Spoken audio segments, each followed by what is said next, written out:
नमस्कार दर्शक तथा श्रोतावृन्द, नेपाली कथामा यहाँलाई स्वागत छ। आजको भिडियोमा मैले 3वटा विभिन्न देशका लोक कथाहरू लिएर आएको छु। आशा छ आजका कथा पनि तपाईलाई मन पर्नेछ। पहिलो कथा, भारतको लोक कथा। एक समयको कुरा हो, एउटा अन्धी बुढी आमा आफ्नो छोरा र बुहारीसँग बस्थिन्। तिनीहरू निकै गरिब थिए, खाने लाउने पनि मुस्किलले जुट्थ्यो। तर बुढी आमाको मन भने सधैँ भगवानको भक्तिमा लागेको थियो। बुढी आमा हरेक दिन बिहान उठेर भगवान गणेशको पूजा आराधना गर्थिन्। आँखा देख्दिनथिन्, तर मन भने एकदमै निर्मल र भक्तिमय थियो। उनी साँचो मनले गणेश भगवानको नाम जप्थिन्, आराधना गर्थिन्। बुढी आमाको यस्तो सच्चा भक्ति देखेर भगवान गणेश एक दिन प्रकट हुनुभयो। उहाँले बुढी आमालाई भन्नुभयो, हे बुढी आमा, म तिम्रो भक्तिबाट अति प्रसन्न भएँ। तिम्रो यो निष्ठा र श्रद्धाले मेरो मन छुयो। म तिमीलाई एउटा मनोकामना पूरा गरिदिन चाहन्छु। त्यसैले माग, तिमी के चाहन्छौ? तिम्रो मनको कुरा भन। बुढी आमा अल्मलिन्। उनलाई के माग्ने भनेर केही सुझेन। उनले सोचिन्, तर उनको दिमागमा केही पनि आएन। अन्तमा उनले जवाफ दिइन्, हे भगवान, मलाई थाहा छैन म तपाईसँग के माग्नु। मलाई त केही पनि चाहिँदैन। गणेश भगवानले भन्नुभयो, यदि तिमीलाई थाहा छैन भने तिम्रो छोरा र बुहारीसँग सल्लाह गर। उनीहरूले तिमीलाई केही सुझाव दिन सक्छन्। तर बुढी आमाले सोध्न मानिनन्। यस्तै धेरै दिन बित्यो। हरेक दिन गणेश भगवान प्रकट हुनुहुन्थ्यो र हरेक दिन उही कुरा भन्नुहुन्थ्यो र हरेक दिन बुढी आमाले उही जवाफ दिन्थिन्, मलाई के माग्ने थाहा नै छैन। एक दिन बुढी आमाले सोचिन्, हुन त गणेश भगवानले भनेको कुरा मानेर मैले मेरो छोरा र बुहारीसँग सोध्नुपर्छ। उनले अन्तत आफ्नो परिवारसँग सल्लाह लिने निर्णय गरिन्। बुढी आमा आफ्नो छोरा कहाँ गइन् र सोधिन्, छोरा, गणेश भगवानले मलाई एउटा मनोकामना माग्न भन्नुभएको छ। तिमीलाई के लाग्छ, म के मागौं? छोराले तुरुन्तै जवाफ दिए, आमा, धन सम्पत्ति माग्नुहोस्। हामी यति गरिब छौं, खाना लाउन पनि मुस्किल छ। यदि हामीसँग धन सम्पत्ति भयो भने हाम्रो जीवन सजिलो हुनेछ। त्यसपछि बुढी आमा आफ्नो बुहारी कहाँ गइन् र सोधिन्, बुहारी, गणेश भगवानले मलाई एउटा मनोकामना माग्नु भन्नुभएको छ। तिमीलाई के लाग्छ, म के मागौं? बुहारीले मुस्कुराउँदै जवाफ दिइन्, सासुआमा, एउटा नाति माग्नुहोस्। हाम्रो घरमा बच्चाको चहल पहल हुनुपर्छ। नातिले घरमा खुसी र आनन्द ल्याउँछ। बुढी आमाले दुवैको कुरा राम्ररी सुनिन्। उनले मनमा नै सोचिन्, यिनीहरूले त आफूले चाहेको कुरा भने, मैले चाहेको कुरा होइन। यी दुवैले आफ्नै इच्छा बताए, मेरो बारेमा त कसैले सोचेनन्। बुढी आमाले थप सोचिन्, मलाई अरू कसैसँग पनि सोध्नुपर्छ। मेरी छिमेकीसँग कुरा गरौं, हेरौं उसले के भन्छन्। बुढी आमा आफ्नो छिमेकी कहाँ गइन्। छिमेकी एकजना बुद्धिमान र दयालु महिला थिइन्। बुढी आमाले उनलाई भनिन्, दिदी, गणेश भगवानले मलाई एउटा मनोकामना माग्नु भन्नुभएको छ। तिमीलाई के लाग्छ, म के मागौं? छिमेकीले केही बेर सोचिन् र त्यसपछि भनिन्, बहिनी, तिमीले किन धन सम्पत्ति वा नाति माग्नु? तिम्रो उमेर भइसक्यो, तर तिमीसँग अझै केही वर्ष बाँच्न बाँकी छ। त्यसैले आफ्नो आँखाको ज्योति माग, देख्न सक, यो संसार हेर्न सक, आफ्ना प्रियजनको अनुहार हेर्न सक। धन सम्पत्ति र नाति त पछि आउन सक्छन्, तर तिम्रो अन्धो आँखा खोल्न सक्यौ भने तिमी यो संसारको सुन्दरता देख्न सक्छौ। बुढी आमा घर फर्किन्। उनी रातभरि सुत्न सकिनन्। उनले सोचिरहिन्, मेरो छोराले धन सम्पत्ति माग्न भन्यो, मेरो बुहारीले नाति माग्न भन्यो, मेरी छिमेकीले आँखाको ज्योति माग्न भन्यो। अब म के गर्नु, म के माग्नु? उनले आफैसँग कुरा गरिन्, यदि म मेरो छोरा र बुहारीलाई खुसी राख्न चाहन्छु भने उनीहरूले चाहेको कुरा माग्नुपर्छ। यदि म आफैलाई खुसी राख्न चाहन्छु भने मैले चाहेको कुरा माग्नुपर्छ।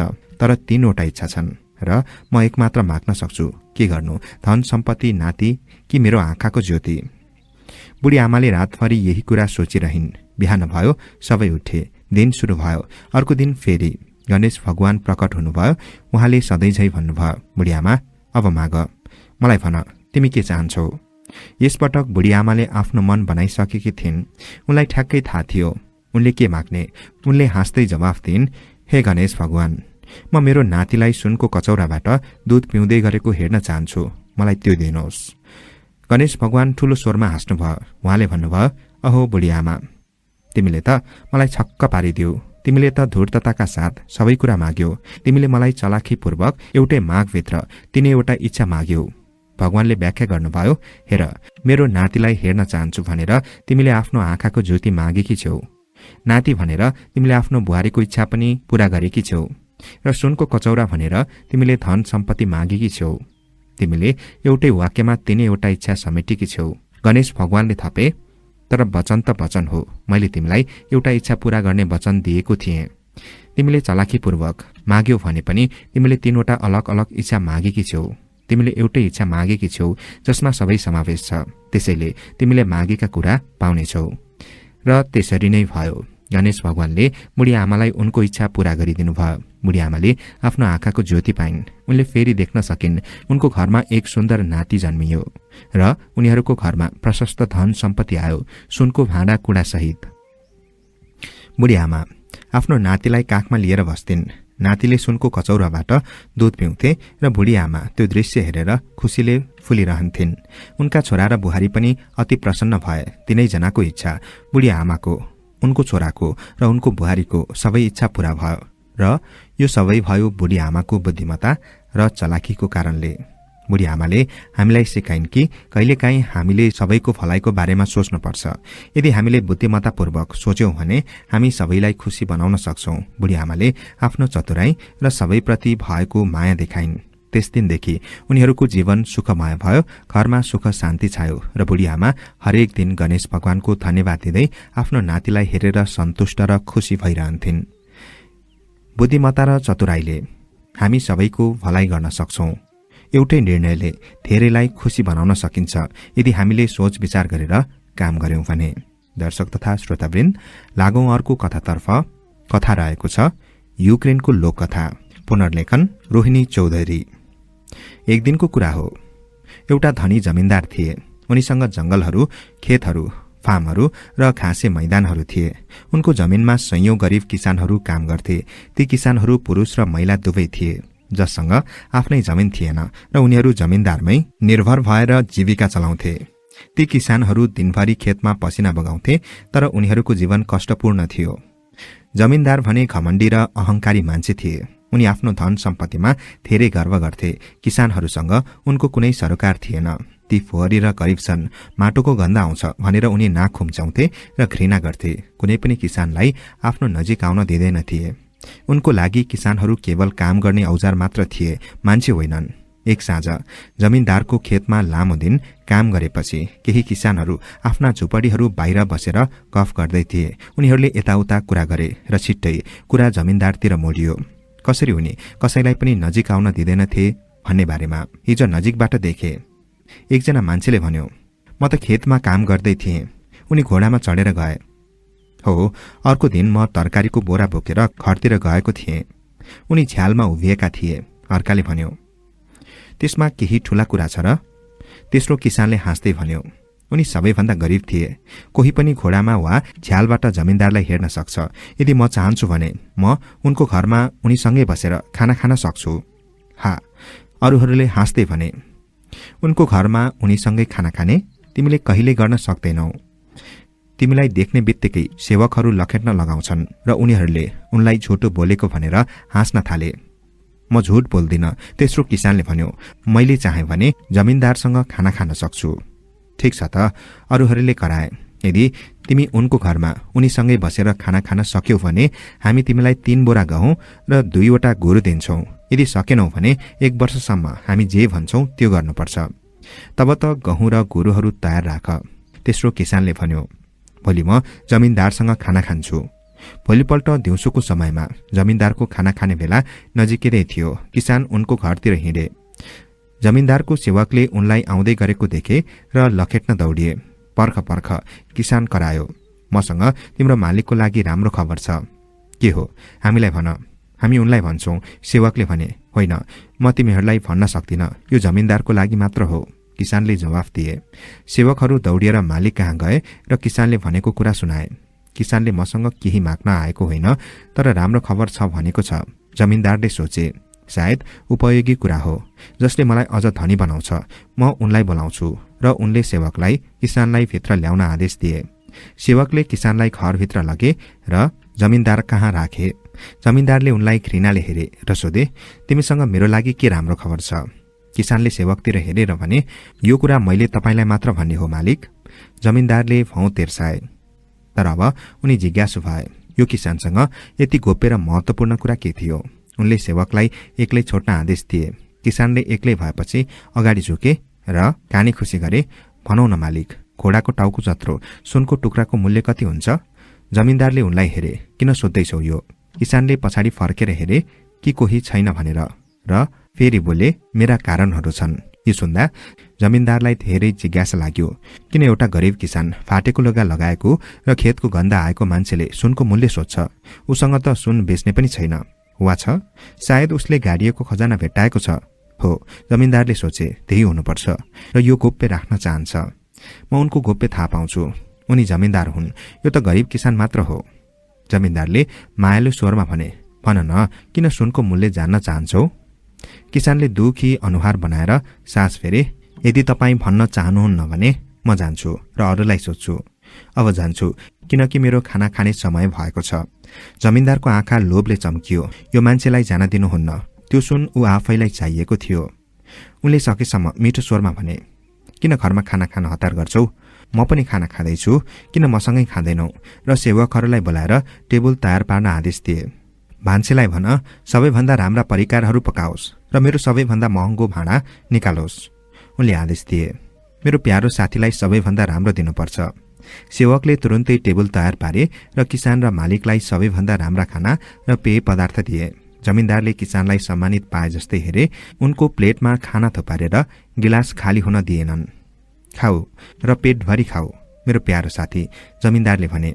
किसानले इन्कार गरेनन् र सकेसम्म खाए र पिए। अन्तमा किसानले भरपेट खाए। उनी सन्तुष्टको सास फेर्दै बसे। जमिनदारले लोभले हात मोल्दै भने, अब साथी, दौडेर त्यो घोडाको टाउको जत्रो सुन ल्याऊ। त्यसलाई के गर्ने म जान्दछु। छिटो जाऊ, म तिमीलाई त्यसको बदलामा रोटी दिन्छु। किसान उठे। होइन मालिक, उनले भने, म तपाईलाई सुन ल्याउन सक्दिन। किन? जमिनदारले कराए। किनकि मसँग छैन। किसानले भने, के मतलब तिमीसँग छैन? जमिनदार चिच्चाए। तब किन मूल्य सोधेका थियो? ओहो, मलाई मात्र जिज्ञासा लागेको थियो, किसानले भने। जमिनदार रिसले रातो भए। उनी चिच्चाए, कराए र गाली गरे। मेरो घरबाट बाहिर निस्क, मूर्ख, उनले कराए। किसानले उनको आँखामा स्थिर हेर्दै भने, म मूर्ख होइन मालिक, मैले उत्कृष्ट खाना खाएँ र तपाईको खर्चमा। त्यसमाथि साथीहरूबाट 3 बोरा गहुँ र 2 गोरु जिते। मूर्खले यति गर्न सक्दैन थियो र उनी जमिनदारको घरबाट बाहिर निस्के, अनुहारमा ठूलो मुस्कान लिएर। यो कथाबाट हामी सिक्छौं कि बुद्धि र चतुर्यले धनी र शक्तिशालीलाई पनि हराउन सकिन्छ। गरिब भए पनि बुद्धिमान हुनु नै सबैभन्दा ठूलो धन हो।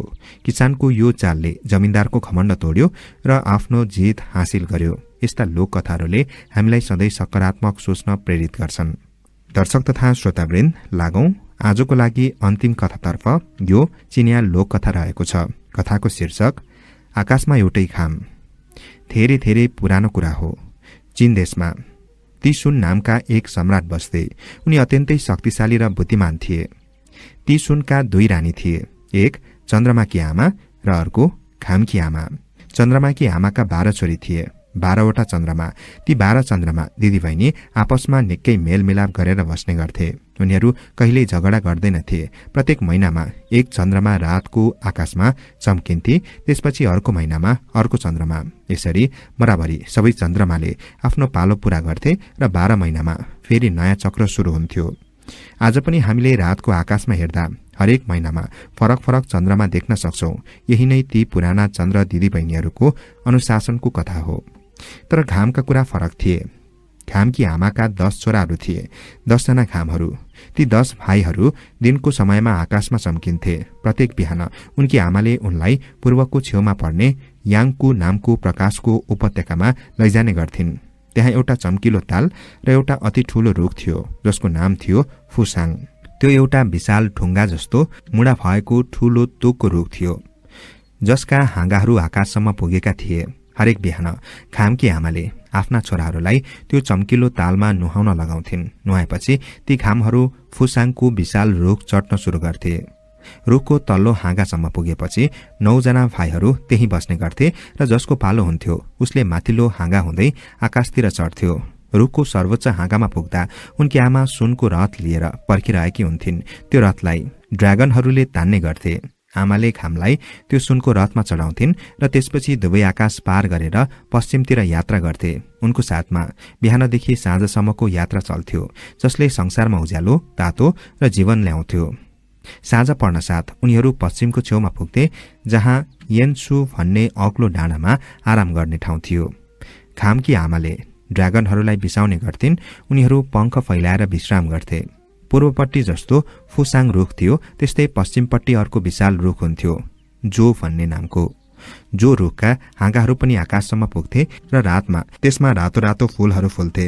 जब घाम आफ्नो यात्रा सकेर जो रुखको हाँगामा समातेर तल झर्थ्यो, आकाशमा अँध्यारो छाउन थाल्थ्यो।